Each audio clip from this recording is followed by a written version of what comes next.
When you think of Rome, you probably imagine marble temples, disciplined legions, and emperors in flowing togas. What you might not picture is a bunch of grown men staring at birds to decide whether or not to start a war. Yet for the Romans, omens and augurs were serious business. These weren't fringe beliefs held by peasants in back alleys. This was state policy. In the Roman world, augurs were priests whose entire job revolved around reading the will of the gods through signs. And when I say signs, don't imagine anything lofty or abstract. I'm talking about the flight of crows, the sound of a raven squawking, or even the way geese waddled across the ground. Every flutter of wings, every chirp, every feathery movement could supposedly contain divine instructions. For Romans, birds weren't just animals, they were celestial messengers, carrying the gods' texts straight into human affairs. One of the strangest parts of this system involved sacred chickens. Yes, chickens. They were kept in cages by priests called pularii, and their eating habits were thought to reveal divine approval or rejection. If the chickens ate greedily, it was a good sign. If they turned up their beaks, it was a disaster. There's even a famous story about a Roman admiral who got so frustrated when the birds refused to eat that he threw them into the sea, declaring, "If they won't eat, let them drink." He lost the battle that followed. Coincidence? Maybe. But the Romans definitely took it as proof that ignoring the omens was asking for disaster. And it wasn't just about chickens. Pretty much anything unusual could be taken as a sign from the gods.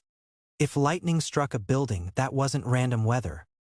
That was Jupiter weighing in.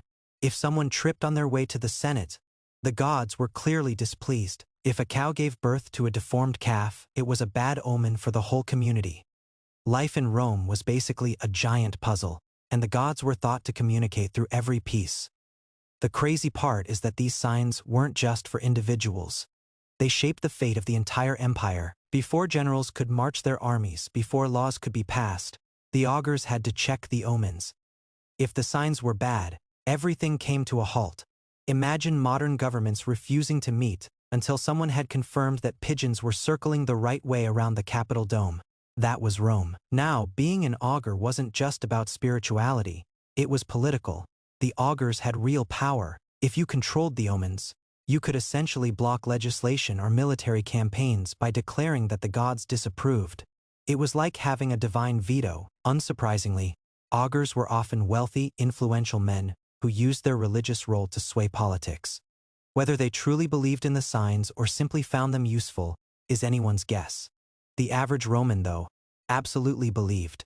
Farmers watched the skies for signs before planting crops. Merchants checked omens before sailing off on long voyages.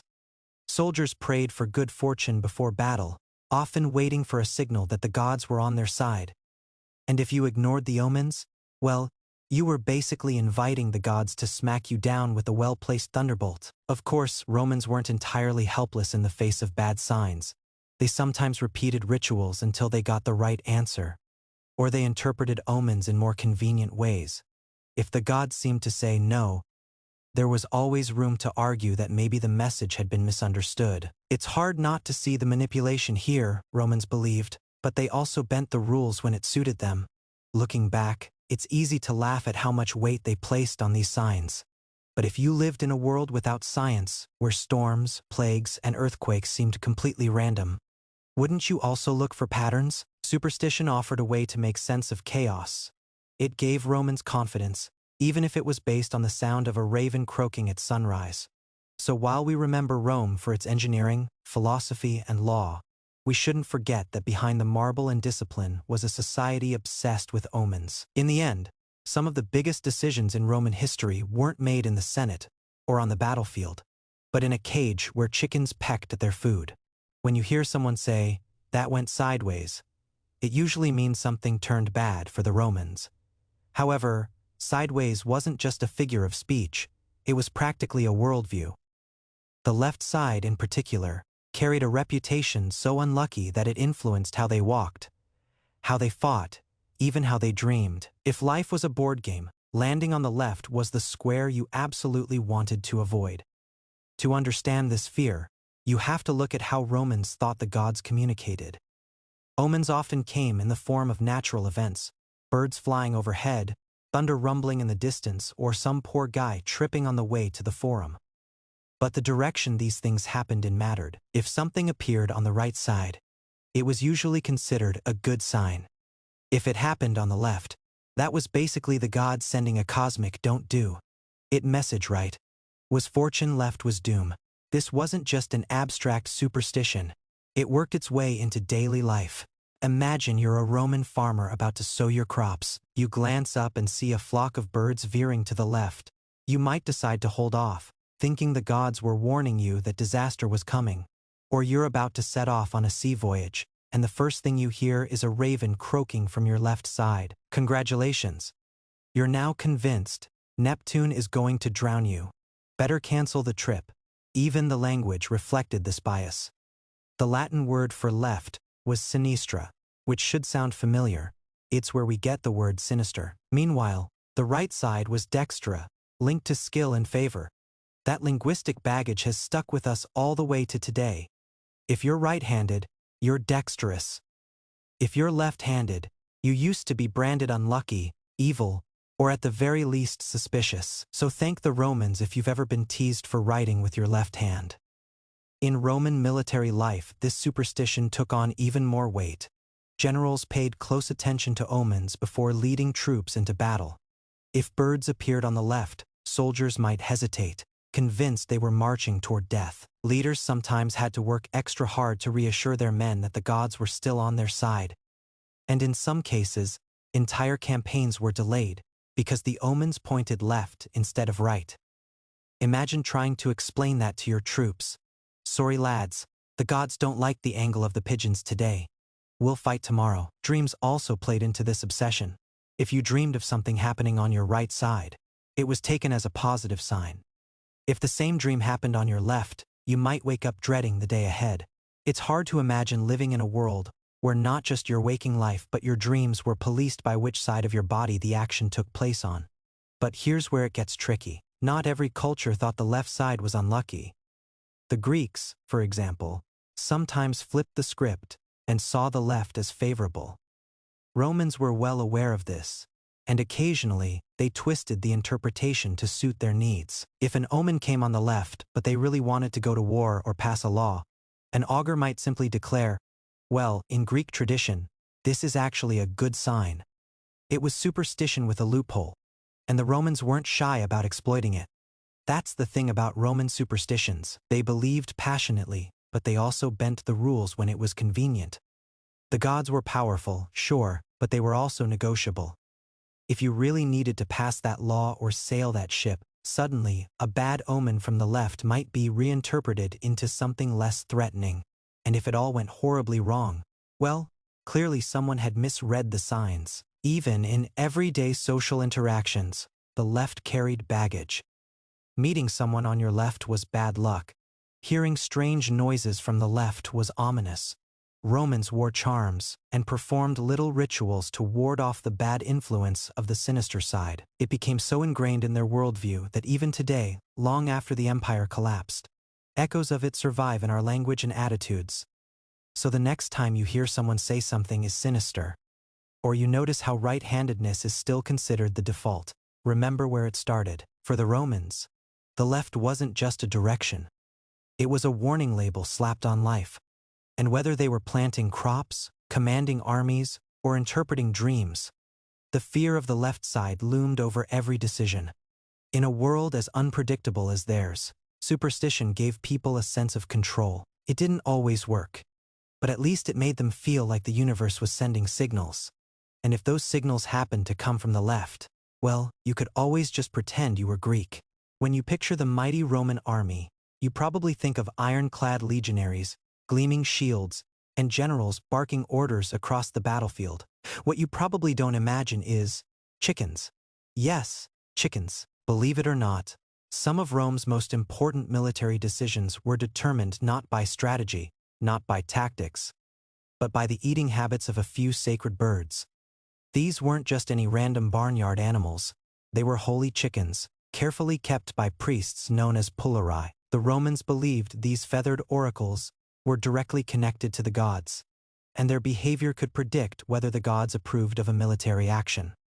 Before a battle or major naval expedition, the Polari would bring out the sacred chickens, scatter grain before them, and carefully watch what happened. The test was simple. If the chickens ate eagerly, pecking up the grain, this was a sign of divine favor. The army could march confidently, knowing the gods were on their side. If the chickens refused to eat, or worse, if they strutted around ignoring the food, this was a very bad omen. According to Roman superstition, it meant disaster was waiting just around the corner. You can already see the problem here. Imagine being a hardened soldier armed with sword and shield, ready to fight for your empire, and suddenly, your fate depends on whether a bird feels like having breakfast. That's a lot of power to give to poultry. The Romans took this very seriously, though. Records tell us of entire campaigns being delayed or abandoned because the chickens weren't in the mood to eat.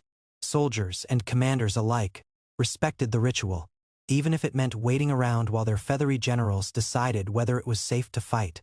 But not everyone was so patient. One of the most famous chicken-related incidents happened in 249 BCE, during the First Punic War. A Roman consul named Publius Claudius Pulcher was preparing for a crucial naval battle against the Carthaginians. As tradition demanded, he consulted the sacred chickens. Unfortunately, the birds refused to eat. According to the augurs, this was a dire warning. The gods did not approve. Pulcher, however, wasn't about to let a few stubborn chickens ruin his plans. In a fit of frustration, he supposedly shouted, "If they won't eat, let them drink," and ordered the birds to be thrown overboard into the sea. It was a bold move. It was also, as it turned out, a terrible mistake. Pulcher went ahead with the battle anyway, and his fleet was absolutely crushed. The loss was catastrophic, and people whispered that the consul had brought divine wrath upon himself by insulting the sacred ritual. After all, it wasn't just bad luck. It was the gods themselves, offended and humiliated, who had turned against him. Pulcher's political career never recovered, and history remembers him less for his victories and more for his chicken-related disaster. This might sound ridiculous to us today, but for Romans, the sacred chickens embodied their relationship with the divine. War was never just a matter of men versus men. It was gods versus gods, fate versus fate. Consulting omens, whether through birds in the sky or chickens on the ground, was a way of making sure you weren't stepping into a fight already doomed by divine disapproval. Of course, not everyone believed in the chickens wholeheartedly. Some commanders bent the rules if it suited them. There are stories of Polari quietly nudging the birds to encourage them to eat, or fudging the results to match what the generals wanted to hear. After all, it's not hard to imagine a priest conveniently reporting, "Yes, consul, the chickens ate heartily," when in reality they barely pecked at the grain. No soldier wanted to sit idle because a handful of birds skipped their snacks still. The rituals persisted for centuries. They became ingrained in Roman culture, a strange blend of religion, politics, and military practice. And in a way, they reinforced the idea that the gods were always present, even in the smallest, silliest details of life. To Romans, nothing was too trivial to carry divine meaning. A thunderclap, a sneeze, a chicken's appetite. It could all tip the scales of destiny. Looking back, it's easy to laugh at the idea of battles being decided by chickens. But maybe that's the point. Rome wasn't built just on steel and discipline, it was built on belief. Belief that the gods cared about them, belief that rituals mattered, and belief that even chickens could speak the language of fate. Whether those birds actually influenced anything is irrelevant. What mattered was that the soldiers believed, and in a way, belief itself was the most powerful weapon Rome carried into battle.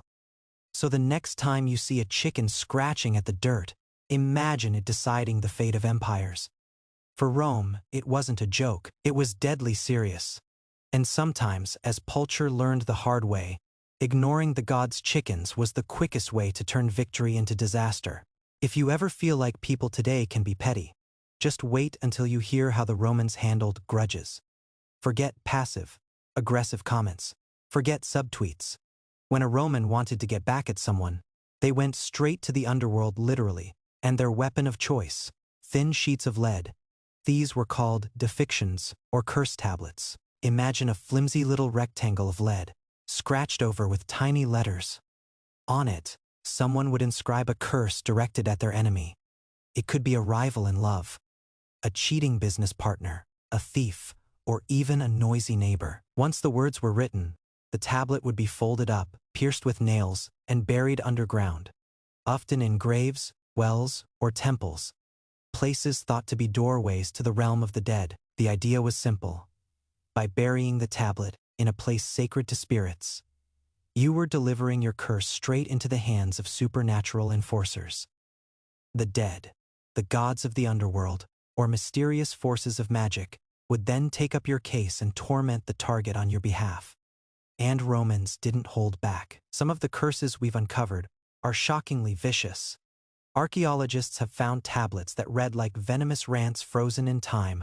May he be unable to sleep, unable to eat, unable to live until he repays what he owes me. Or, strike down her beauty, strike down her voice, let her be hated by all who see her. Sometimes the curses were hyper-specific. Bind the hands and feet of Marcus so that he stumbles in the courtroom and loses his case. Others were almost comical. I curse the thief who stole my cloak, may he never digest another meal. You start to see a pattern. These curses were a mix of justice, revenge, and raw pettiness. If the law couldn't help you, or if you didn't want to get your hands dirty, the curse tablet was your go-to. But here's the thing. Writing the curse wasn't just venting. It had to follow ritual. You couldn't just scribble, "I hate Gaius," and expect Pluto to intervene. Many tablets invoked the gods of the underworld by name: Pluto, Hecate, Persephone. Others summoned restless spirits, those who had died violently or before their time, thought to be eager for any chance at action. By burying the tablet in graves, Romans believed these spirits could carry the message and unleash their fury. In some cases, professional magicians even offered their services. You'd pay them, describe your enemy, and they'd craft a curse for you, complete with little drawings of bound figures or magical symbols. These images were meant to bind the victim, spiritually and physically, so that everything in their life went wrong. Not all curses were personal. Some were aimed at groups, like entire chariot teams. The Circus Maximus was basically the Formula One of Rome, and fans took it just as seriously. Archaeologists have uncovered curse tablets targeting rival charioteers. Let the horses of the blues stumble. Let their drivers be thrown. Let the greens triumph. Imagine being so invested in your sports team that you literally enlist the dead to help you win. It's tempting to laugh. But to Romans, this wasn't a joke. The tablets gave ordinary people a sense of control in a world full of injustice. If your wealthy neighbor cheated you, good luck taking him to court. Money usually decided the outcome, but with a curse tablet, you could even the scales. At least, that's what people believed. Did these curses work? Hard to say. But the fact that thousands have been discovered shows how widespread the practice was. They weren't hidden fringe rituals, they were everywhere. From Britain to North Africa, from back alleys to temples, Romans were scribbling their frustrations into lead and trusting the underworld to deliver results. There's also a darker side to this. Imagine living in a world where you constantly feared being cursed. Any wrong move, stealing a loaf of bread, sleeping with the wrong person, insulting a neighbor, and you could have a lead tablet buried against you. Illness, accidents, lost fortunes. If bad luck struck, people suspected curses. Superstition fed paranoia, and paranoia fed superstition. At the same time, there's something deeply human about it. Think about the last time someone wronged you. You probably vented to a friend, or maybe posted something cryptic online. The Romans, they wrote their rage into metal, sealed it in the earth, and asked the gods to make their enemies miserable. Different methods, same impulse. In the end, cursed tablets remind us that the Romans weren't so different from us. They laughed, they loved, they held grudges, and when they felt powerless, they turned to rituals, hoping for justice. Whether or not the underworld answered, those little scraps of lead carried their anger across centuries, so clearly that we can still read their pain today. For Rome, justice wasn't always found in courts. Sometimes, it was scratched into lead, buried deep, and left in the hands of gods and ghosts. If there's one superstition that has managed to survive across cultures and centuries, It's the fear of the evil eye. And the Romans, oh, they were obsessed with it. To them, the evil eye wasn't just a creepy stare. It was a dangerous force that could ruin crops, sicken children, or make a soldier stumble in battle. The belief was simple: envy had power. If someone looked at you with jealousy, that look alone could bring misfortune. Too much success, too much beauty, too much wealth, any of it could draw the wrong gaze. And once you'd been struck by the evil eye, bad luck followed like a shadow. The Romans inherited the idea from the Greeks, but they ran with it, weaving it into daily life. Farmers feared jealous neighbors cursing their harvest with a glance. Mothers worried strangers might look at their newborns and weaken them. Soldiers marched into campaigns with charms dangling from their belts, hoping to block hostile stares. Even emperors weren't safe. Ancient writers whispered that Nero, among others, was wary of the evil eye, fearing that all the envy directed at him could topple his rule. So, how did they defend themselves? Well, this is where things get strange. The Romans were masters of protective magic, and their toolkit was full of odd solutions. One of the most common, the phallus amulet. Yes, you heard that right. Romans wore little charms shaped like male genitals, on necklaces, on rings, carved into doorways, even dangling from the necks of children. It might sound bizarre, but the idea was that these symbols distracted or repelled the evil eye, turning its destructive force away. Archaeologists have found countless examples, from crude clay figures to intricate gold pendants. There were even wind chimes called tintinnabula, delicate mobiles of little bronze phalluses with wings, bells, and sometimes grotesque faces, hung outside houses and shops. As the wind blew, the jingling charms weren't just pleasant background noise. They were magical shields, rattling away hostile stares. But it didn't stop there. Romans also relied on the famous fig sign, a hand gesture where the thumb pokes out between the first two fingers. It was a crude symbol, meant to ward off the evil eye with a little obscene humor. Imagine a Roman walking past someone they didn't trust, subtly flashing this gesture like a magical middle finger. To them, it was serious protection. Other remedies were more ritualistic. Some Romans carried inscribed gemstones called amulets, engraved with protective symbols, animals, or words of power. Lions, snakes, and the Egyptian god Horus were popular motifs, each believed to deflect harm. If someone thought they'd already been struck by the evil eye, healers might recommend spitting 3 times, muttering incantations, or burning herbs to cleanse the victim. And then there were the more unsettling practices. In some cases, Romans believed you could reflect the evil eye back to its source. Shiny surfaces like mirrors, polished metal, or even bowls of water were sometimes used as shields. The idea was that envy bounced off and snapped back at whoever cast it. A poetic kind of cosmic justice. You tried to curse me. Well, enjoy your own bad luck instead. The evil eye wasn't just a superstition for peasants either. Writers like Pliny the Elder documented it with absolute seriousness. He described how certain people, especially those thought to be naturally unlucky, could cause harm just by looking. Pliny even claimed that some tribes in Africa were so dangerous with their gaze that they could kill plants and animals at will. Wild exaggeration, definitely. But to Romans, it proved how real and terrifying the evil eye could be. The fear was so widespread that laws were occasionally invoked to punish those suspected of using envy as a weapon. Accusations of casting the evil eye could spiral into social chaos. Imagine losing your harvest and immediately suspecting that your neighbor's jealousy had cursed it. It was superstition tangled with paranoia, and paranoia could easily turn into vengeance. Still, there's something strangely relatable about all this. The evil eye wasn't really about magic, it was about the human fear of envy. We still feel it today. Think about how people talk about jinxing success, or how athletes avoid boasting before a game. Post a photo online of a brand new car, and someone jokes, "Careful, don't show it off or you'll get bad luck." That's the modern echo of what Romans deeply believed. Attention and envy can be dangerous forces. In the end, the Roman obsession with the evil eye tells us less about their gullibility and more about their humanity.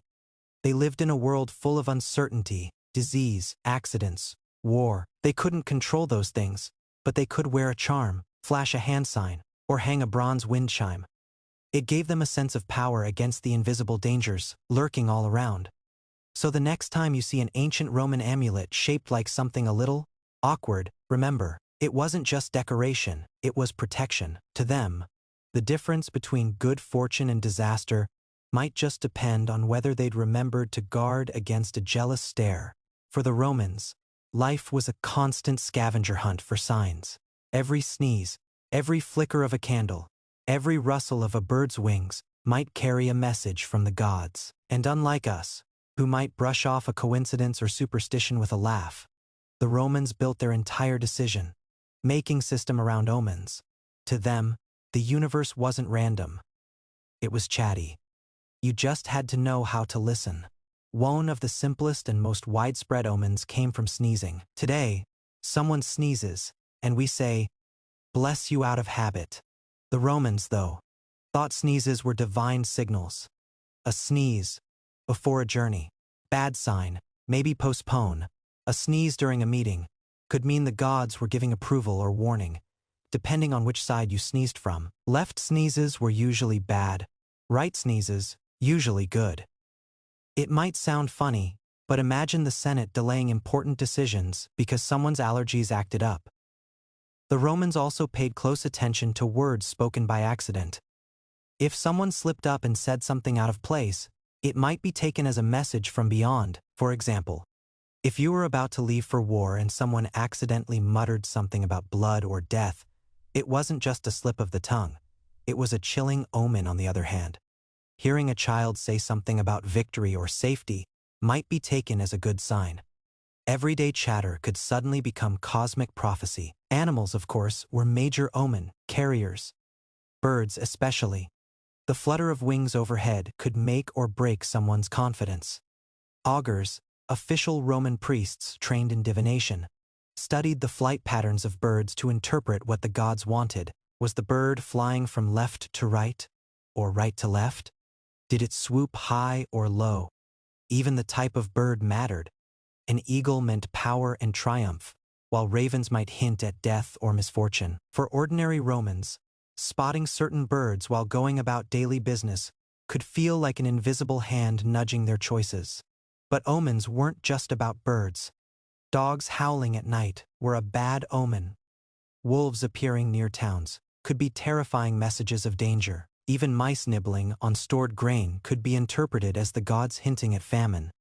Life was full of tiny signals, each of which could tip the balance between confidence and fear.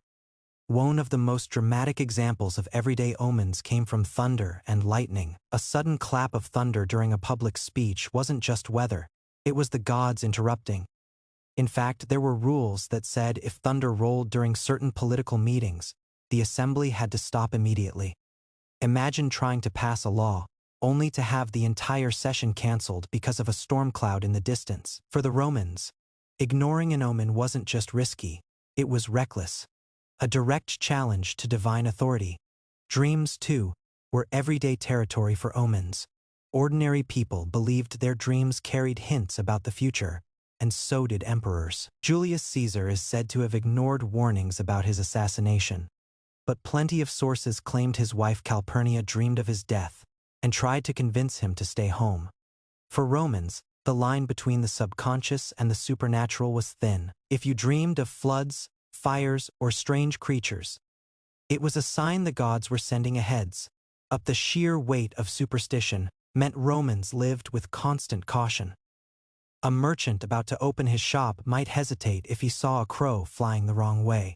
A farmer might delay planting because of a strange dream. A soldier might refuse to march if a comrade tripped stepping out of camp. To us, it seems paralyzing, but to the Romans, this was normal. Life was too unpredictable to ignore the signs. Better to waste a day waiting for a better omen than to risk angering the gods.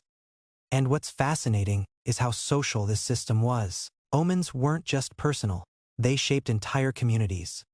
Imagine a town about to celebrate a festival when suddenly lightning strikes nearby. The whole event could be postponed or cancelled.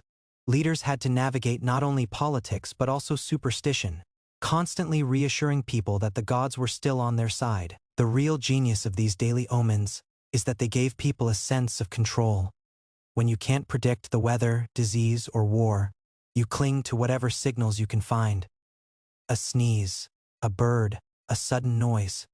They all became tools for making sense of chaos. Were the gods with you or against you? The answer seemed to be everywhere if you just paid attention. So, the next time you spill salt, knock on wood, or avoid walking under a ladder, think about the Romans. For them, every little sign carried the weight of destiny. The ordinary world, sneezes, birds, thunder, slips of the tongue, wasn't ordinary at all. It was a living message board from the gods, filled with clues about the future. And to ignore, it was to gamble with fate itself. For the Romans, stepping through a doorway wasn't just a mindless act. It was a sacred moment, a transition between the safety of the private world and the uncertainty of the public. In fact, crossing a threshold was charged with so much symbolic weight that it became a hotspot for superstitions, taboos, and rituals. Behind these practices lay one simple idea. The Romans believed their houses were alive with spirits, and to disrespect them could bring misfortune. At the heart of these beliefs was the limen, the threshold itself. The very word liminal, which we use today to describe moments of transition, comes from this idea. Romans treated thresholds as boundaries between worlds. Inside, you had your family, your household gods, your private life outside.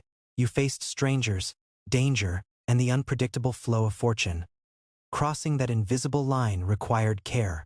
One of the most famous threshold customs involved Roman brides. On the wedding day, when a bride first entered her new husband's home, she was carried over the threshold. This wasn't a gesture of romance, but a deeply superstitious act. To trip or stumble on the threshold would be seen as an evil omen, signaling unhappiness or even death in the marriage. Carrying her ensured no such accident could happen. At the same time, it symbolized the husband's role in bringing her under the protection of his household spirits. The lares and penates. The lares and penates were small household gods that watched over the home. Families kept little statues or shrines for them, often near the hearth or at the entrance. Food offerings, incense, or wine were left to please these guardians. Before a journey, someone might whisper a prayer at the threshold, asking the spirits to watch over the house until they returned. For the Romans, the household wasn't just brick and stone. It was a living spiritual ecosystem, and the doorway was its mouth. Even small daily actions reflected this thinking. Many Romans avoided stepping on the threshold itself, choosing instead to step cleanly over it. To plant your foot directly on the boundary was thought to invite bad luck or anger the protective spirits. Some households even marked the threshold with protective symbols, inscriptions, or charms against evil. Passing under them was like moving through a shield of divine protection. And it wasn't just ordinary people who feared the threshold's power. Priests, magistrates, and generals all observed rituals when crossing thresholds, particularly when leaving for important duties. To stumble as you walked out could be a devastating sign that the gods opposed your mission. Superstition dictated you pause, recompose, or even cancel your plan altogether. A bad step at the wrong time could end a career. The Romans also extended this thinking into death rituals. When someone died, the body was carried out of the home feet first through the doorway.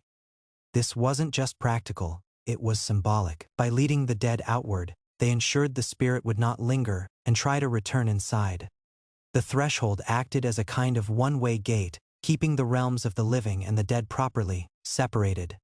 Thresholds even figured into Roman magic. Curses and protective spells were sometimes buried under doorways, where they could trap evil spirits trying to enter or bind enemies to misfortune every time they stepped across. A household might quietly perform rites at the entrance, during festivals like the Parentalia, when ancestral spirits returned. In these moments, the threshold was not just a boundary but a meeting place of worlds, where the living could commune with their dead. If you look closer, you can see that all these superstitions served a practical purpose. Thresholds were literally weak spots in a home, points where strangers came and went, where safety ended and risk began.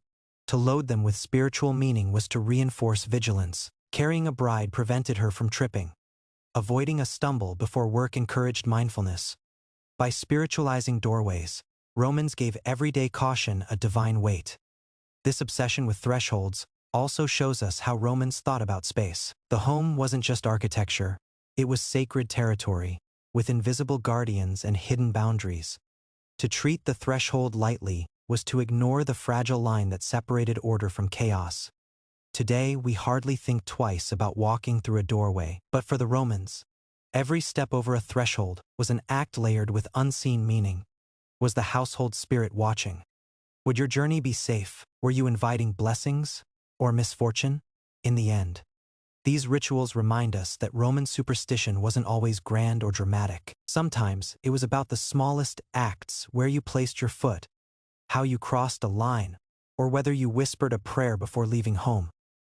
For the Romans, safety and disaster often hinged not on mighty gods in the sky, but on the quiet guardians at the doorstep, waiting to be honored as you crossed from one world into the next.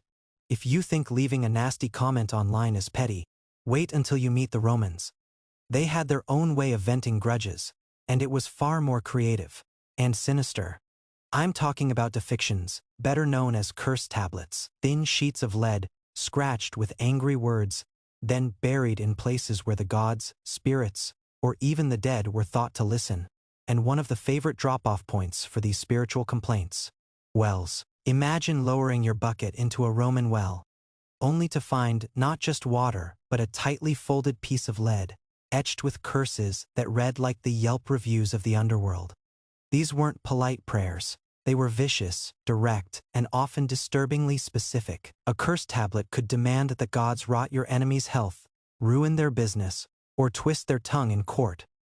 The logic was simple: wells and other deep places were thought to be gateways to the underworld. Toss a tablet in, and it sank into the realm where chthonic deities, gods of the earth and death, could pick it up like divine mail. Hades didn't have a mailbox, but the bottom of a Roman well came pretty close. What makes these tablets fascinating is how personal they were. Some were aimed at rivals in love. May her beauty fade. May her laughter sour. May she never find peace with him. Others targeted competitors in business or athletics. Bind his hands, blind his eyes, make him stumble in the arena. And some went nuclear, calling for sickness, madness, or even death. The Romans weren't shy about weaponizing the supernatural. The curses often invoked powerful gods by name. Mercury, Hecate, Pluto, and underworld spirits were common addressees, but many tablets added a twist. They didn't just ask for misfortune. They bound the victim. Words like tie, bind, or nail down were scrawled across the lead, and sometimes literal nails were driven through the tablet before it was folded. It was both symbolic and chilling, as if physically pinning your enemy to a fate they couldn't escape. Wells made excellent repositories because they were deep, hidden, and already sacred. People depended on them for life, giving water, but they also feared them. Stare too long into the dark shaft, and it felt like you were staring into another world. By sinking a curse tablet into that darkness, Romans believed they were plugging straight into the supernatural network. Archaeologists have found hundreds of these tablets, often bunched together at the bottom of wells, fountains, or springs. Some were written neatly, almost like contracts, with precise legalistic wording. Others were hastily scratched, raw with emotion. Occasionally, they even included little drawings. Stick figures bound up, eyes gouged out, genitals mutilated. Illustrations of the fate intended for the victim. It's the ancient equivalent of doodling on your hate mail before sending it. And here's the eerie part. Many curse tablets were anonymous. The authors didn't sign their names because, of course, you wouldn't want the victim, or worse, the gods, to trace it back to you. Imagine the paranoia of knowing someone might have cursed you but never being sure who did it. That uncertainty alone could drive people into fits of fear. It wasn't just personal squabbles either. Entire communities sometimes got involved. During times of conflict, towns would hurl curses against rival cities, athletes, or even entire enemy armies. The idea was that if you couldn't outfight them in the real world, maybe you could out-curse them in the spiritual one. Wells and springs became battlegrounds of whispered malice, each tablet a weapon dropped into the unseen war below. But the practice also reveals something oddly human. Romans lived in a society obsessed with fate, omens, and divine favor. If you failed in love, in business, or in court, maybe it wasn't your fault. Maybe someone had cursed you. The tablets gave people a way to fight back against the unfairness of life. You couldn't control the outcome, but you could appeal to the dark corners of the divine and hope the gods evened the score. Of course, whether these curses worked is impossible to say, but psychologically, they mattered. To the person writing them, it was catharsis. To the unlucky victim who suspected they'd been cursed, it was a gnawing terror. Fear itself was often as powerful as the curse. Next time you imagine Romans praying solemnly to Jupiter or sacrificing bulls in marble temples, remember, a good chunk of them were also scratching hateful little notes on lead, folding them up, and tossing them into wells.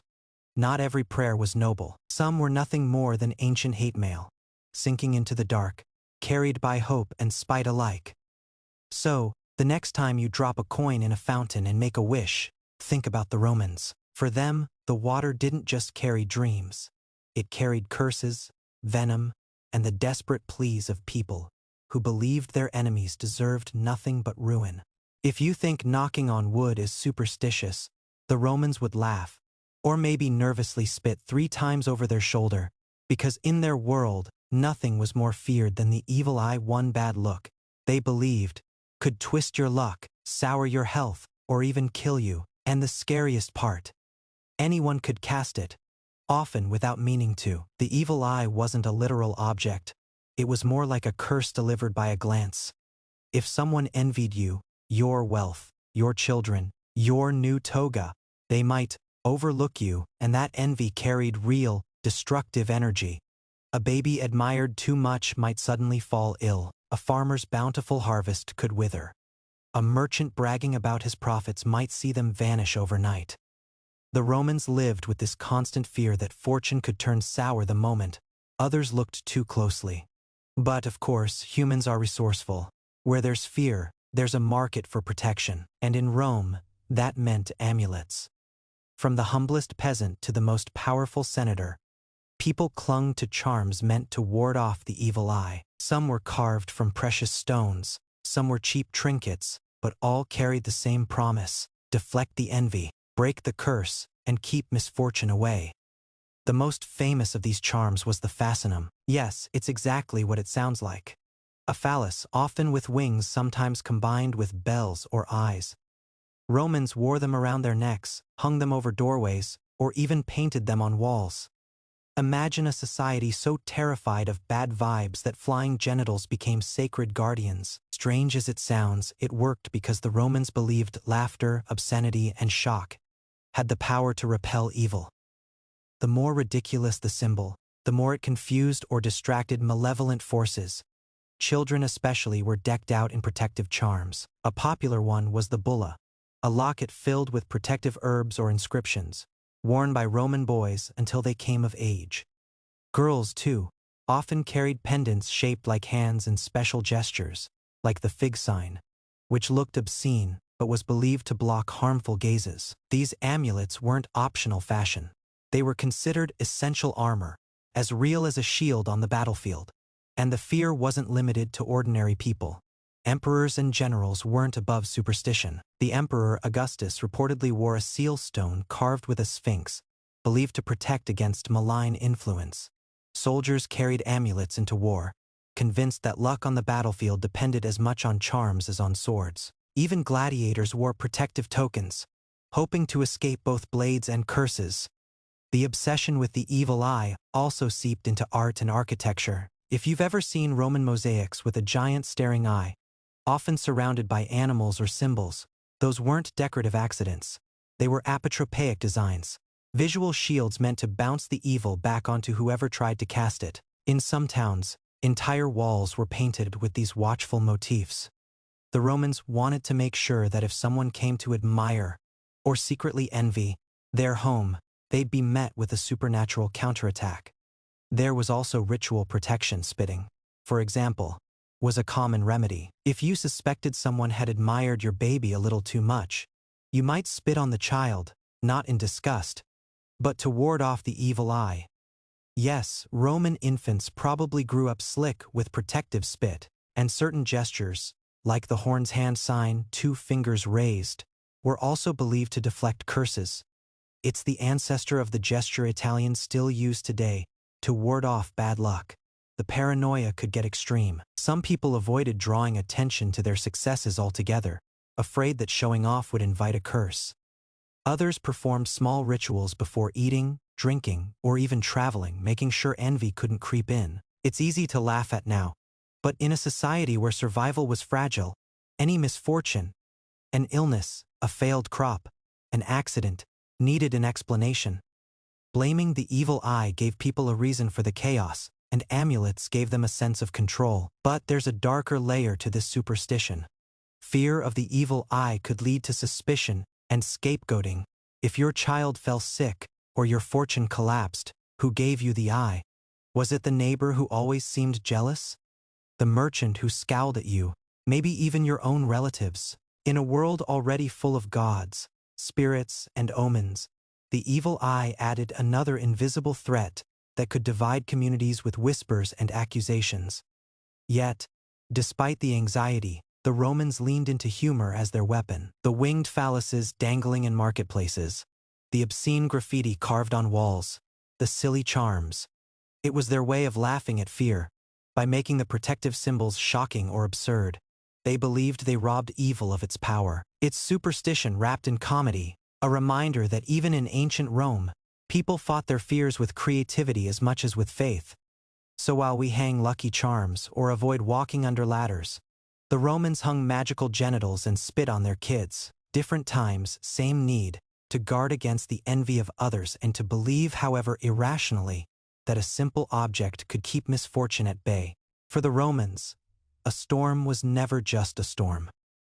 A flash of lightning or the roll of thunder could mean the difference between a triumphant victory and disastrous failure, between life and death, or even between favor and wrath from the gods. Nature wasn't random. It was a communicator, a divine messenger, and the Romans listened. Thunder and lightning were particularly powerful signs, linked to Jupiter, king of the gods, the emperor of the sky, wielder of thunderbolts, communicated directly through the elements. If lightning struck a certain spot or thunder echoed at a particular time, Romans interpreted it as a message. Decisions, political, military, or personal, were often delayed or accelerated based on these signs. An ill-timed clap of thunder could cancel a military campaign, halt a public festival, or even postpone the opening of a new temple. Observing the sky wasn't just casual. It was a disciplined practice called fulgural observation. Priests and augurs trained to read storms, the direction of a lightning bolt, the color of the flash, the timing of the thunderclap. Each detail mattered. A bolt striking from the east might signal victory, while one from the west could hint at disaster. Clouds, wind, and the smell of rain were also considered part of the message. The natural world was a language, and Romans needed fluent speakers to translate it. Military leaders were especially attentive to thunder and lightning. Before a battle, a legion might pause, looking to the heavens for approval. If a storm broke unexpectedly, it wasn't bad luck. It was the gods expressing displeasure. Some generals postponed marches or maneuvers until favorable signs appeared. Conversely, a clear bolt favoring the right side could boost morale, giving soldiers divine reassurance that the gods were on their side. To ignore these signals was considered not just reckless but sacrilegious. Civic leaders also relied on omens from storms. Festivals, public addresses, and elections could be postponed if the weather produced ominous signs. Lightning striking a temple before an important ceremony might mean the gods rejected the proceedings. In some cases, rituals were performed immediately to appease the deities, offering sacrifices to restore cosmic balance. The Romans weren't just cautious. They were obedient to what they believed was the voice of the divine. The fear and respect for thunder and lightning also permeated ordinary life. Farmers interpreted storms as messages about crops. Sudden storms could foretell famine or abundance, depending on timing and intensity. Sailors read the clouds and flashes to predict safe voyages. Traders and merchants adjusted schedules, believing storms could influence luck, contracts, and profits. In a world without modern meteorology, divination provided both guidance and comfort. Romans also believed that thunder could carry moral judgments. A violent storm during a trial or public debate could suggest the gods' disapproval of certain actions. It reinforced a culture in which ethical and religious accountability were intertwined. People didn't just live under law. They lived under cosmic oversight. Every clap of thunder was a reminder that Jupiter was watching. Even entertainment and daily routines were influenced. A thunderstorm could cancel a gladiatorial match, disrupt a procession, or force people to return home early. Some Romans left offerings at shrines after storms, thanking the gods for mercy or pleading for protection from future wrath. In that way, storms were a social as well as a spiritual phenomenon, shaping how communities organized life and celebrated faith. Interestingly, Romans could also manipulate the interpretation of storms for political gain. Augurs might discover favorable lightning strikes, or interpret ominous ones in ways that supported the emperor or a magistrate. Reading the skies became both religious observance and a tool of influence, a subtle reminder that the divine could be called upon, or consulted selectively, to legitimize power. Ultimately, omens in thunder and lightning were about more than prediction. They reinforced the Roman worldview that nothing was random, that every event had purpose, and that the gods were intimately involved in daily life. Storms weren't just weather. They were dialogue, warning, guidance, and judgment, all at once. For Romans, respecting that dialogue meant respecting the natural and divine order. To ignore it was not just foolish, it was dangerous. So next time lightning splits the sky, imagine Roman citizens stopping, staring upward, and holding their breath. Each flash was a word from Jupiter. Each rumble a sentence in the world's ongoing divine conversation. And to navigate that world successfully, Romans had no choice but to listen, interpret, and act accordingly, trusting that the heavens, in all their fury, carried the wisdom of the gods.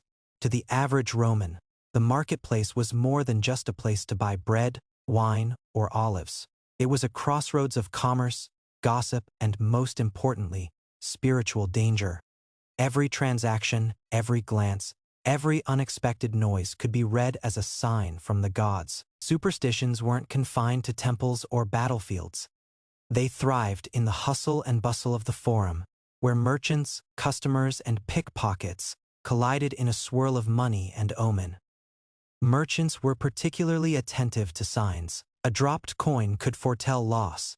A spilt jar of oil might signal a bad business deal, and a broken scale could indicate deceit from a rival trader. In a world without insurance or legal recourse, these small omens were taken seriously. A careful merchant learned to anticipate misfortune before it struck, adjusting prices, offering gifts to the household gods, or performing a quick ritual to ward off envy and theft.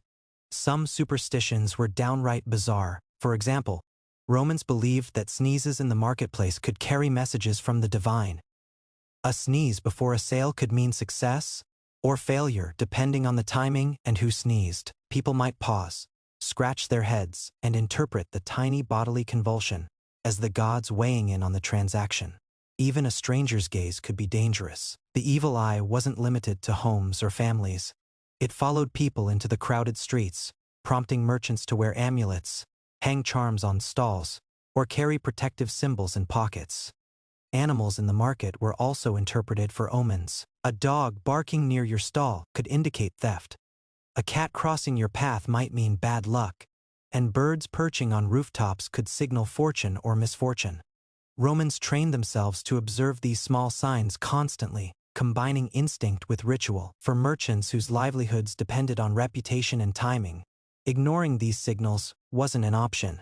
Some rituals were proactive. Stallholders often offered tiny sacrifices to their household gods or the spirits of the market before opening for business. A pinch of incense, a coin left on the counter, or a whispered prayer could secure divine favor.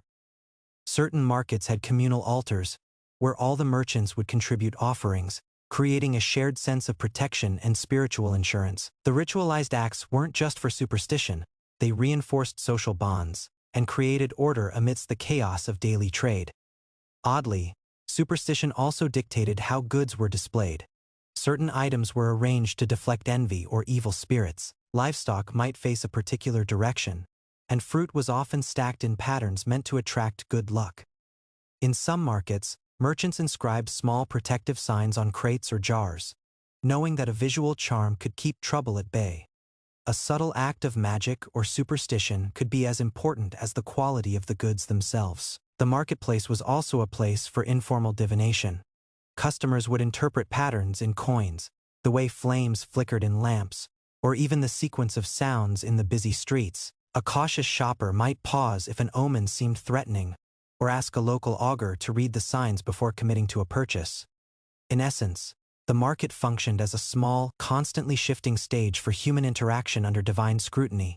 And yet, there was a practical side to these superstitions. Observing omens, paying attention to signs, and taking ritual precautions made merchants more alert, more careful, and better prepared. Avoiding spilt goods, watching for thieves, or keeping a tidy stall could all be framed as following divine guidance. Superstition wasn't just fear, it was a strategy, a form of early risk management with a theological twist. The influence of superstition extended to social behavior. People avoided arguing in front of certain stalls, refrained from bragging about wealth in crowded areas, and followed unwritten rules to prevent offending spirits or neighbors. Markets became microcosms of Roman society, where religion, magic, and daily life collided in subtle but powerful ways. Even centuries later, archaeologists can see the evidence: charms and amulets buried under floors, inscriptions scratched into counters, and small offerings hidden between goods. They show us that Roman markets were alive not just with commerce, but with invisible networks of belief, fear, and protection. In the end, the marketplace wasn't just a place to buy and sell, it was a theater of superstition. Every action, from arranging goods to counting coins, carried potential consequences from forces beyond human comprehension. For the Romans, the line between the mundane and the divine was thin, and those who ignored it risked losing more than money. They risked inviting the wrath of the gods themselves. In ancient Rome, sleep was never just rest. It was a doorway, a potential channel for divine messages. Dreams and nightmares weren't dismissed as random thoughts or leftover images from the day. No, Romans believed they could reveal hidden truths, predict the future, or even warn of danger. The line between reality and the subconscious was blurred, and paying attention to dreams could mean the difference between fortune and disaster. Romans classified dreams carefully. Some were somnia, simple dreams without much significance. Others were visions, vivid visions considered messages from the gods. Then there were incubation dreams, deliberately induced by sleeping in temples or sacred sites to seek divine guidance. It was common for people to travel miles to a sanctuary, lay down, and pray for insight into love, business, or health. Sleep became a ritual, a way to commune directly with the divine. Nightmares were especially feared. While today we might shrug off a bad dream, Romans interpreted them as warnings or signs of impending misfortune, a terrifying figure chasing you. A vision of your home burning, or an image of a loved one in peril was not taken lightly. Priests and augurs would be consulted to interpret the symbols and suggest remedies. Offerings, prayers, or small sacrifices might follow to counteract the negative omen. The goal wasn't to prevent bad dreams, impossible, but to manage the consequences they predicted. Dreams could also influence politics and military strategy. Leaders often sought interpretations before battles, treaties, or public decisions. A favorable dream might be shared to boost morale or justify actions. An ominous one could delay plans or lead to ritual purification. Emperors and generals weren't immune to superstition. Some even kept personal dream interpreters on staff, ensuring every vision was properly scrutinized. The content of dreams was heavily symbolic. Animals, natural disasters, numbers, and colors all carried specific meanings. For instance, snakes might signify betrayal, owls could signal death, and water often represented change or instability. Interpreters developed complex manuals to translate these symbols into actionable advice. A merchant, dreaming of a collapsed market, might cancel a shipment, while a soldier seeing a lion could prepare for fierce combat. Dreams were treated as practical tools, not just curiosities. Romans also believed that nightmares could be sent by malevolent forces. The lemurs and larvae, restless spirits of the dead, were thought to haunt sleeping mortals, causing illness or misfortune through dreams. Nightly rituals, such as leaving offerings or reciting protective incantations, were performed to guard against these unseen attackers. Even mundane acts, like placing charms near the bed, could protect against harmful visions. Sleep became a battlefield where invisible enemies and divine messengers intersected. Interestingly, dream interpretation wasn't restricted by social class. From slaves to senators, everyone sought insight through visions. Wealthy citizens sometimes maintained private chambers for incubation, complete with altars and sacred symbols. Poorer Romans relied on street priests or community temples. Dreams were a democratizing force in some ways. Everyone, regardless of status, had access to the divine realm while asleep. Dreams also affected daily habits. People avoided important decisions on days following troubling visions. A bad dream could postpone a wedding, delay a business deal, or prevent someone from traveling. Conversely, a good dream might inspire confidence, embolden leaders, and reassure citizens. Dreams were woven into the rhythm of life, guiding actions subtly but powerfully. The Romans even documented their dreams. Some kept small notebooks, recording the details and consulting experts for interpretation. Certain collections of dream signs survive in historical texts, showing the systematic approach Romans took toward understanding their nocturnal experiences. Dreams weren't seen as chaos. They were data points, messages to be decoded. In the end, sleep in ancient Rome wasn't just a nightly ritual. It was a dialogue with the divine. Dreams and nightmares were portals to knowledge, warnings, and guidance. To ignore them was to ignore the subtle instructions of the gods. Whether terrifying or enlightening, dreams shaped decisions, influenced politics, and impacted daily life, making the world of the subconscious as important as the tangible streets, temples, and forums of Rome. For Romans, a single night's vision could ripple through their lives, shifting fortunes, decisions, and beliefs. The next time you wake from a vivid dream, imagine the weight it might have carried in ancient Rome, where sleep wasn't rest, but revelation, warning, and divine instruction all at once. In ancient Rome, animals weren't just creatures to be farmed, hunted, or admired. They were messengers, interpreters, and symbols of the divine. Every flutter of wings, slither across the ground, or sudden cry in the street could be read as an omen, a message from the gods about the future. Romans observed them with a mixture of awe and fear, believing that sacred animals could confirm divine will, warn of danger, or influence important decisions. Birds were the most commonly observed creatures. Augurs, priests specially trained in the art of reading signs, studied the flight patterns, calls, and behavior of birds with meticulous attention. A hawk soaring from the left might be favorable. A crow cawing at dawn could signal disaster. Even pigeons were consulted. Their cooing, sudden movements, or erratic behavior could indicate approval or disapproval from the gods. In battle, commanders would watch the sky for signs, sometimes delaying campaigns if the avian messages were negative. But it wasn't just birds. Dogs, cats, snakes, and even livestock carried symbolic weight. A dog howling at night could signify approaching misfortune, while a cat crossing the path of a traveler might mean luck or envy. Snakes were particularly powerful symbols, often associated with domestic spirits or chthonic deities. Spotting a snake in certain contexts could be interpreted as both a warning and a sign of protection. The Romans even believed that the behavior of their household animals, chickens, pigs, or goats, could reveal the favor or anger of the gods. Sacred animals were also central to ritual practices. Some animals were considered embodiments of gods or divine messages themselves. For example, eagles were associated with Jupiter, and seeing one in flight could be interpreted as a direct sign from the king of the gods. Falcons or hawks might influence decisions on warfare or politics, while crows and ravens often carried ominous meaning. Their appearances were recorded meticulously, and major public or military decisions could hinge on these sightings. Roman citizens didn't just observe animals, they also sought them out for guidance. Temples sometimes housed sacred animals whose behavior was carefully monitored. An emperor might consult a lion or an owl before making a decree. Farmers and merchants watched chickens' pecking patterns to predict agricultural outcomes or business success. Even gladiators relied on signs from caged animals before stepping into the arena. Every movement, noise, or unusual behavior could be interpreted as a message from the divine. Some animals were believed to protect households or cities.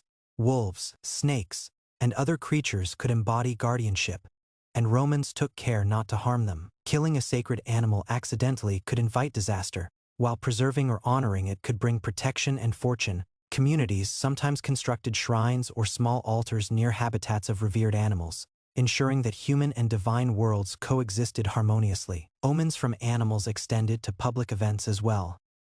The sudden appearance of a particular species during festivals, markets, or legal proceedings could change the mood or outcome. Senators might halt debates, generals could postpone campaigns, and citizens might adjust ceremonies, all in response to signs from creatures they believed communicated divine judgment. Even chance encounters were loaded with meaning. The crossing of a dog's path, the sudden flight of a flock of birds, or the appearance of a snake in a garden might trigger ritual response. There was also a practical side to these beliefs. By watching animals carefully, Romans became attuned to environmental cues, changes in weather, approaching storms, or the presence of predators. The superstition served both spiritual and functional purposes.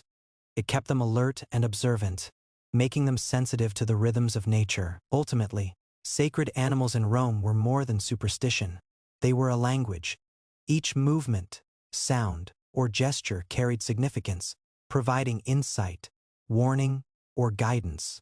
Observing them was both a spiritual practice and a form of communication with the divine. Romans believed that by reading these signs accurately, they could align themselves with fate, avoid misfortune, and secure divine favor. So, whether soaring birds, prowling cats, or slithering snakes, animals in Rome weren't merely companions or livestock. They were actors in a divine theater, delivering messages that shaped decisions, behaviors, and the very course of daily life. In Rome, nothing moved without meaning, and every creature was a potential messenger of the gods. In ancient Rome, plants were more than food, medicine, or decoration. They were living tools of magic, communication, and protection. Romans believed that certain herbs, flowers, and trees carried divine energy, capable of influencing health, luck, and even the favor of the gods. Knowing which plant to use and when was an essential skill for survival and success. Some of the most powerful plants were linked directly to protection, and warding off evil. Rue, for example, was considered a shield against curses and malevolent spirits. Romans would hang it above doorways or carry it in small pouches. It wasn't just superstition. Rubbing rue on the body or mixing it into incense was believed to disrupt the evil eye and keep envy from turning into harm.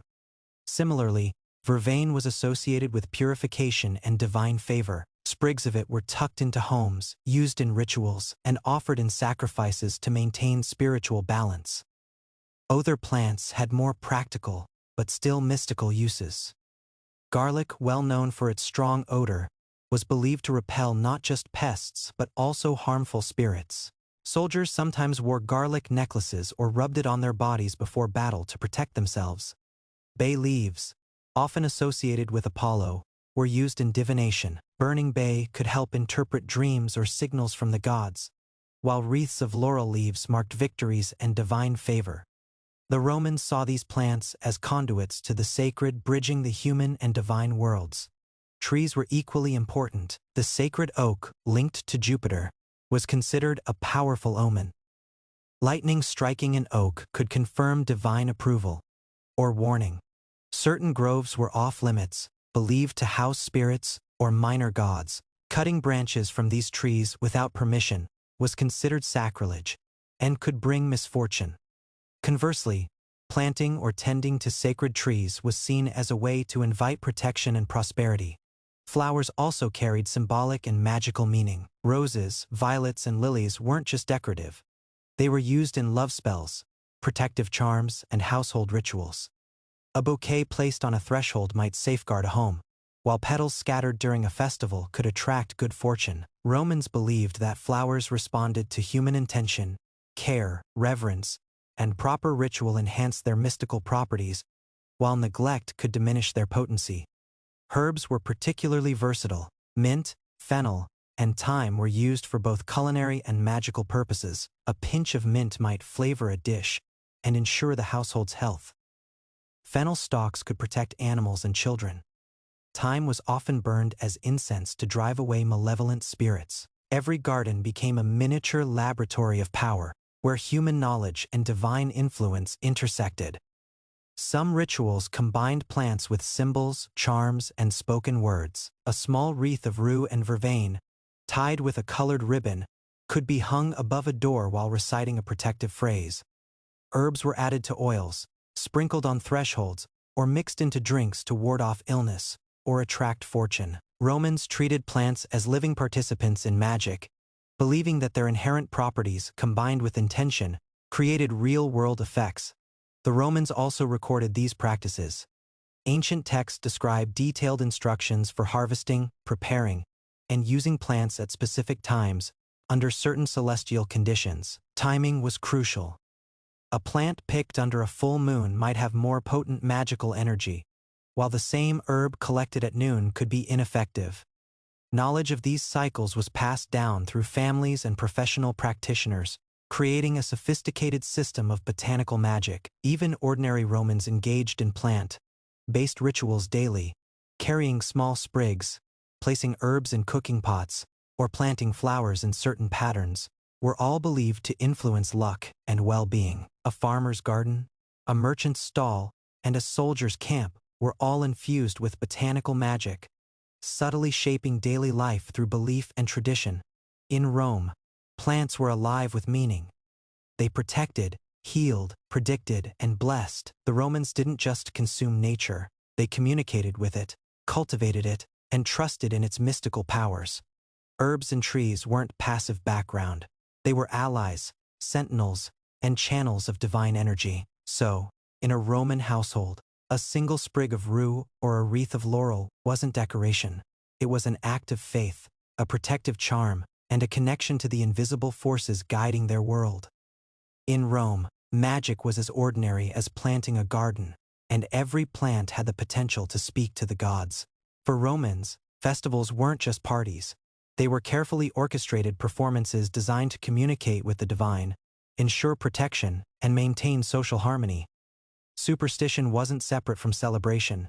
It was woven into every song, dance, and offering. Whether in honor of Jupiter, Mars, or household spirits, festivals were both entertainment and ritual, a living interface between humans and the gods. Take, for example, the Saturnalia, one of the most famous Roman festivals. It honored Saturn, god of agriculture and time, and was celebrated with feasts, gift giving, and role reversals. But beneath the revelry lay a deep current of superstition. Certain foods, decorations, and gestures were believed to attract favor, while ignoring ritual could invite misfortune. A feast without proper offerings to the household gods, Lares and Penates, was considered incomplete, and the unlucky might suffer everything from illness to financial trouble. Other festivals were highly structured around omens. Augurs would observe birds, lightning, or unusual weather to determine the right time to start ceremonies. A storm rolling in at the wrong moment could force a delay. A clear sky and favorable signs meant the gods approved. These practices weren't mere formalities. They were considered essential for ensuring that celebrations brought blessing rather than curse. The timing, sequence, and participation of rituals mattered as much as the festivities themselves. Household rituals were smaller but no less significant. Families observed minor festivals for protection, fertility, and health. They offered incense, food, and small coins to their household deities, recited prayers, and sometimes performed symbolic gestures to ward off evil spirits. Even daily routines were infused with superstition, sprinkling salt at the entrance, wearing amulets, or placing charms near the hearth. Festivals amplified these practices, creating communal moments where invisible forces were acknowledged appeased, and celebrated. Roman festivals also reflected social hierarchies. The wealthy could afford grand ceremonies, elaborate offerings, and professional performers. Their participation signaled piety, reinforced social status, and demonstrated alignment with divine will. Poorer citizens engaged in simpler but equally meaningful rituals, often relying on local shrines or community leaders to guide them. Regardless of status, everyone participated in a shared framework of belief, where superstition structured not just faith but daily life. Superstitions during festivals also shaped behavior. People avoided arguing, misbehaving, or flaunting wealth in ways that might offend spirits. Children were instructed on proper gestures, words, and attitudes to prevent attracting misfortune. Merchants and artisans timed their work around festivals, knowing that public favor, divine approval, and commercial success were intertwined. Festivals were living classrooms, teaching Romans how to navigate the world safely, respectfully, and successfully. Sacrifices, in particular, were central to superstition. Animals, food, and symbolic objects were offered to deities to ensure protection, fertility, and prosperity. A poor sacrifice might offend a god, while a carefully executed ritual could avert disaster. The Romans believed that minor mistakes could ripple into misfortune, so precision, preparation, and attention to omens were critical. Priests, augurs, and even lay participants trained extensively to perform these acts correctly. Certain festivals were specifically tied to avoiding evil. Limeralia, for example, involved rituals to pacify restless spirits. Participants would throw black beans over their shoulders, recite incantations, and perform nocturnal ceremonies to protect their homes from malevolent forces. Even seemingly minor actions, like walking a specific path or wearing certain clothing, were dictated by superstition, reflecting a worldview in which every choice mattered. Music, dance, and theatrical performances during festivals were not purely for entertainment either. They often reenacted mythic stories, victories of gods over chaos, and moral lessons. These performances reinforced cultural values while maintaining cosmic order, ensuring that both human and divine expectations were satisfied. Every song, every movement, every instrument had a dual purpose: delight the senses and honor the unseen. By the end of a festival, Romans believed they had strengthened the bond between their world and the divine. Misfortune had been appeased, blessings encouraged, and the fragile balance of life reaffirmed. Festivals were more than celebration. They were acts of spiritual maintenance, moments when superstition, faith, and community converged in vivid, meaningful rituals. In Rome, to celebrate without superstition was unthinkable. Every feast, parade, and offering carried layers of belief, history, and divine expectation. The festivals reminded citizens that the gods watched. Fortune was fragile, and life was best navigated with respect, ritual, and a little magic. For Romans, superstition wasn't just a private affair. It was a public, communal, and essential part of existence, celebrated with joy, fear, and careful devotion. In ancient Rome, the beginning and end of life were never ordinary events. Births and deaths were charged with significance, ritual, and superstition, reflecting the Romans' belief that human life was intertwined with the divine from the very first moment. Every cry of a newborn and every final breath of the dying could carry omens, guiding families and communities in interpreting fate, fortune, and divine will. At birth, Romans were keenly alert to signs. The timing of delivery, the behavior of the mother, and the health of the child were all carefully observed. A smooth birth might be celebrated as a blessing from the gods, while complications could be seen as warnings. Midwives played an essential role, not just in medical care but in interpreting these signs. They might chant prayers, burn incense, or perform small rituals to protect mother and child, ensuring divine favor and warding off harmful spirits. The newborn itself was often scrutinized for omens. Certain physical traits, cries, or behaviors could be interpreted as indicators of future character or destiny. A child born under unusual circumstances, such as during a storm, eclipse, or unusual celestial alignment, might be destined for greatness or trouble. Families consulted augurs and priests to read these signs, guiding names, upbringing, and even early life decisions. Every detail mattered. Ignoring these signals could invite misfortune. Protective rituals were essential. The Lararia household shrines dedicated to the Lairs and Penates were central to safeguarding newborns. Offerings of food, coins, or incense were made daily to ensure health and longevity. Talismans and amulets were hung around the cradle, or worn by the child, believed to shield against envy, the evil eye, and malicious spirits. Romans understood that human vigilance alone was insufficient. Divine and supernatural support was required from the earliest moments. Death, on the other hand, was laden with omens and rituals to ensure proper passage to the afterlife. A death occurring in unusual circumstances, during a storm at a certain hour, or accompanied by strange animal behavior, could be interpreted as a sign of divine displeasure or cosmic imbalance. Priests or family elders might conduct additional rites, making offerings or reciting prayers to appease gods and spirits. The Romans believed that honoring these omens could protect the living, ensuring that the deceased's soul moved safely and that the household remained unthreatened by restless spirits. Funeral rituals themselves were deeply superstitious. The positioning of the body, the words spoken, and the items buried with the deceased were all carefully prescribed. Mistakes could bring haunting, misfortune, or anger. The gods' processions, sacrifices, and offerings were designed not only to honor the dead but also to prevent the dead from bringing harm to the living. Romans feared that ignored omens or neglected rituals could lead to restless spirits, curses, or familial disasters. Omens surrounding birth and death also influenced community decisions. Sudden infant mortality or unusual deaths might lead local leaders to consult augurs or perform purification ceremonies for entire neighborhoods. Celestial events, comets, eclipses, or unusual planetary alignments were especially significant, interpreted as omens related to both new life and passing away. Every household was attentive, knowing that the cosmic order affected both individuals and society as a whole. Even the timing of names, first steps, and early achievements were intertwined with superstition.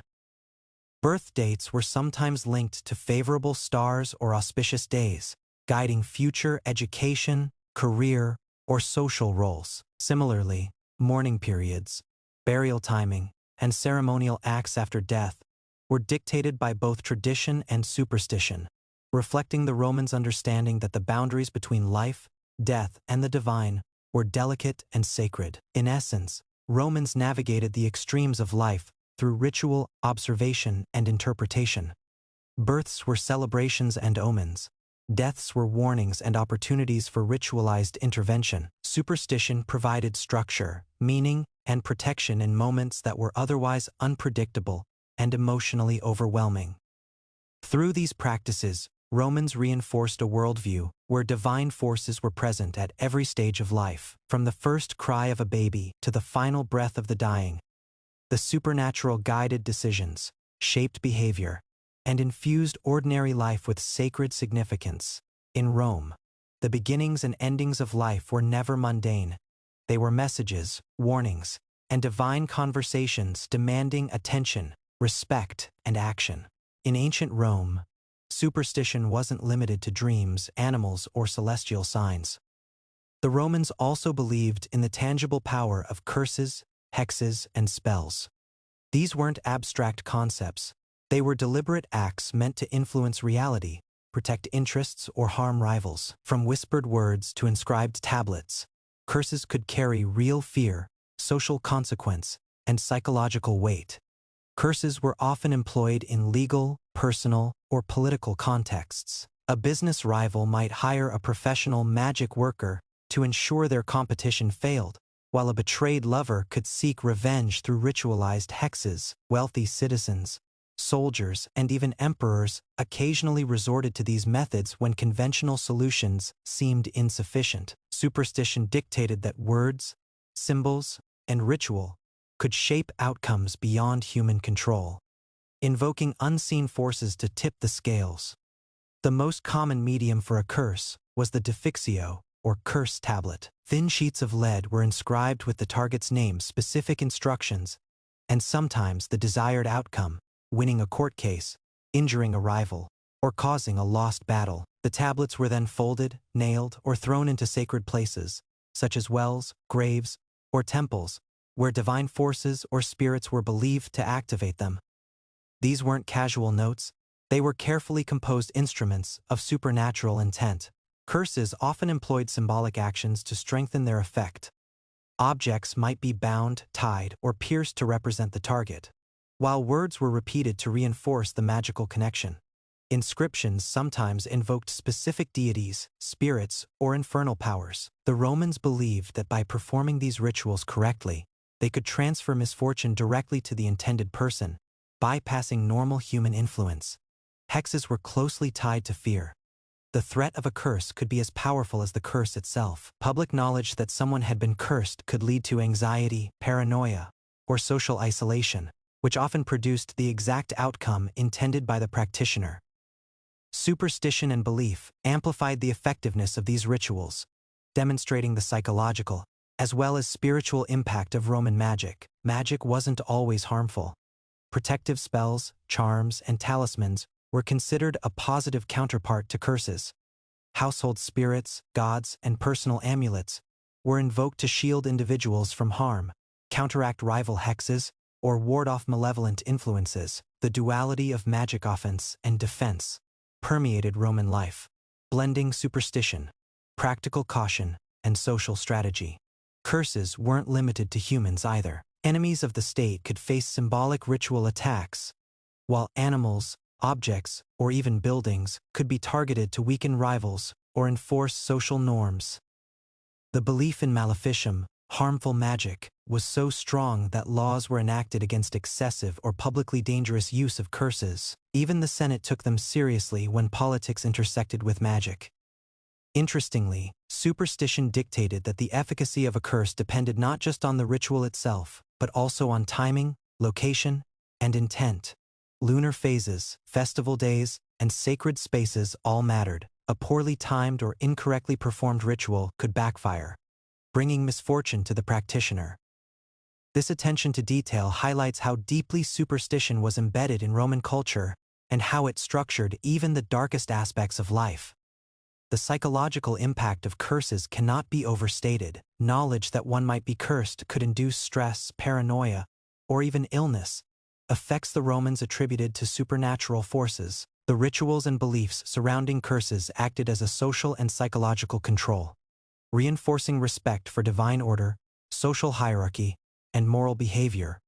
Fear of supernatural retribution encouraged compliance and vigilance in daily life. Even centuries later, archaeological finds of curse tablets, inscribed charms, and magical objects show how widespread and serious these practices were.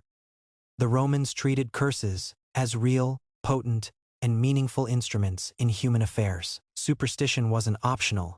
It was essential to navigate power, protect oneself, and understand the hidden forces shaping life. In the world of Rome, curses and hexes weren't fantasy. They were serious tools, blending superstition, psychology, and social influence. They remind us that for Romans, the unseen was as powerful as the visible, and belief alone could bend reality in remarkable and terrifying ways.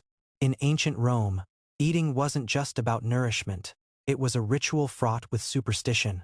Romans believed that food could carry luck, health, and even the influence of the gods.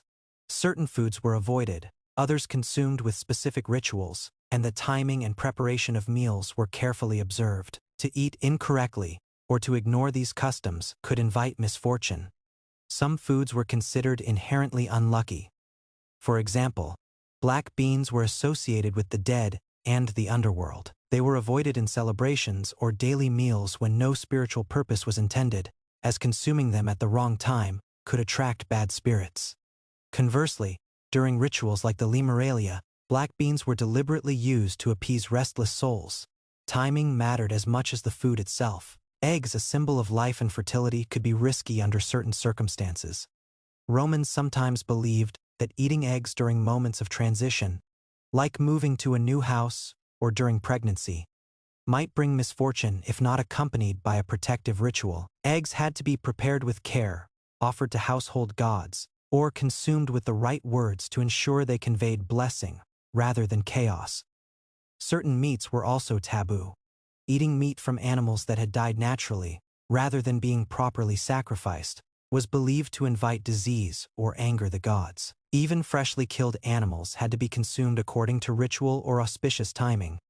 Overconsumption or indulgence during festivals could also be risky.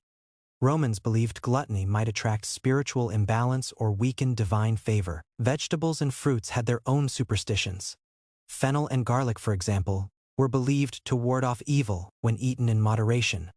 But consuming them at inappropriate times, like during mourning, was considered disrespectful and potentially harmful. Seasonal fruits were carefully chosen. Eating them out of season without offering thanks could offend household spirits. The Romans approached each meal as a dialogue with unseen forces, not just a chance to eat. Even the method of serving food carried significance.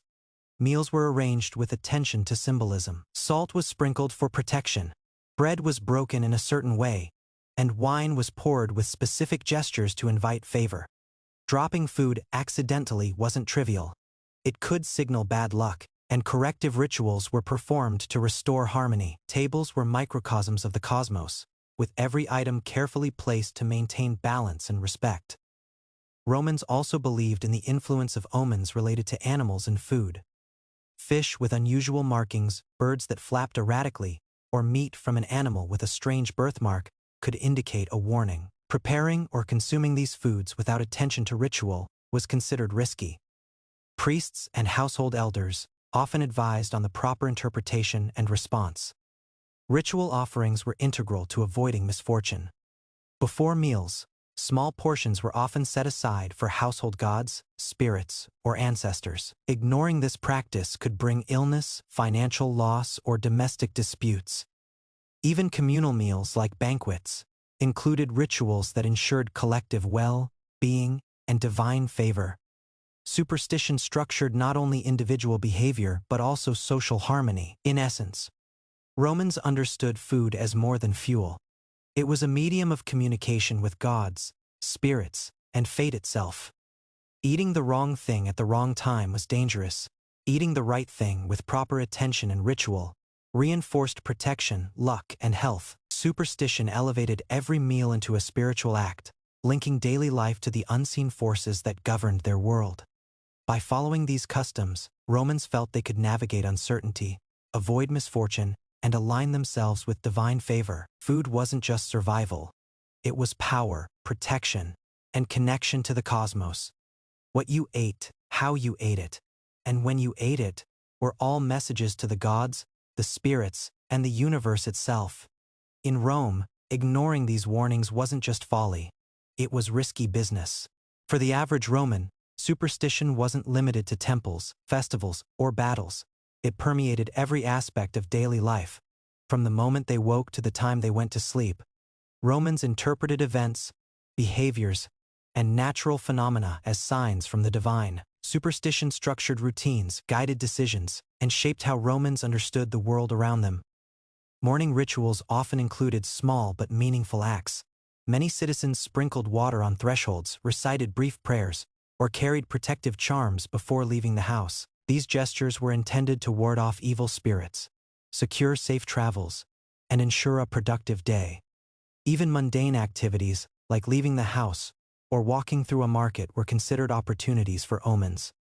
A dropped coin, a sudden gust of wind, or the first bird spotted could all carry meaning. Romans were careful about timing.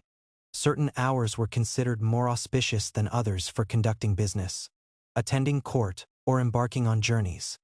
Calendars were filled with religious observances and superstitious markers, dictating when activities should occur and when they should be avoided. Working against these signs was seen as courting misfortune. Merchants, farmers, and artisans all planned their workdays according to celestial and ritual guidance. Blending faith with practicality, food and drink were also imbued with superstition. Ingredients, preparation methods, and consumption rituals were carefully observed to ensure divine favor. Certain foods were avoided during festivals or specific days, while others were consumed to attract luck or health. Even the act of eating was considered meaningful. A family might offer a portion to household spirits before the meal, acknowledging unseen forces and inviting protection. Household objects, too, played a role. Amulets, small statues, and charms were strategically placed to ward off malevolent spirits or attract good fortune. Romans believed that the arrangement of objects in the home could influence prosperity and health. Simple acts like lighting a lamp at the right time, placing a small coin near the hearth, or arranging plants in particular ways were considered crucial for maintaining balance and divine favor. Travel was another domain fraught with superstition. Departing on a journey without consulting omens could invite disaster. Soldiers, merchants, and travelers often observed bird flight, celestial patterns, or local animal behavior before leaving. Rituals like offering food to gods at crossroads or throwing a coin into a stream were common. These practices were not merely symbolic. They were seen as practical ways to ensure safety and success. Romans also treated minor misfortunes as meaningful. Tripping over a threshold, spilling wine, or hearing an unusual sound could signal divine displeasure or warn of upcoming events. Families often responded with small rituals, prayers, or charms to correct the imbalance. Ignoring these signals was considered reckless, potentially inviting further misfortune or disrupting household harmony. Education and training in superstition began early. Children were taught to recognize omens, respect sacred spaces, and perform small protective rituals. They learned that both major events, like wars and festivals, and minor actions, like crossing the street or preparing food, were influenced by unseen forces. Superstition was practical education. It cultivated attention, awareness, and mindfulness in navigating daily life. Even personal interactions were shaped by belief. Compliments, arguments, or transactions were conducted with awareness of potential supernatural consequences. Insults might require ritual apology. Successes could be celebrated with offerings. Romans understood that human behavior and divine will were intertwined, and daily life was a constant negotiation between visible reality and invisible forces. Ultimately, superstition provided structure, security, and meaning. By interpreting signs, observing rituals, and respecting omens, Romans felt connected to the divine, guided in decision-making, and protected from harm. It was a lens through which the ordinary became extraordinary, where every event, object, and action carried significance. In Rome, to live without superstition was to live blind to the unseen forces shaping existence. Every day was a delicate dance of observation, ritual, and interpretation. The hum of the streets, the chirping of birds, the flicker of a lamp, each offered insight, warning, or encouragement. Superstition in daily life wasn't just belief. It was a tool for survival, a guide for behavior, and a reminder that the divine was always watching. Romans didn't separate the sacred from the mundane. They wove them together into a world alive with meaning, influence, and caution. Roman superstition didn't end with the fall of the empire. Its influence persisted, quietly shaping European culture, religion, and daily life for centuries. What we often see as folklore, charms, or rituals in later history owes much to Roman belief systems. Understanding this legacy helps us see how deeply superstition was woven into both ancient and modern human experience. One of the most enduring aspects of Roman superstition was its integration into Christian practices. As Christianity spread, it absorbed local beliefs and rituals, blending sacred observances with lingering magical traditions.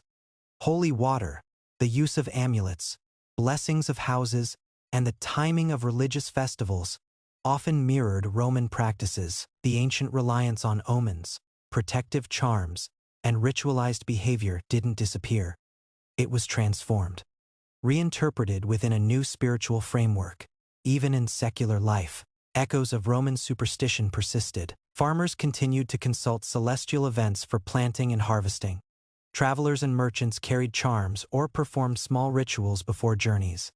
Children were still taught to respect omens, perform protective gestures, and acknowledge unseen forces in daily life. The practical wisdom encoded in superstition, attentiveness to patterns, preparation for uncertainty, and respect for consequences, remained valuable long after the empire's decline.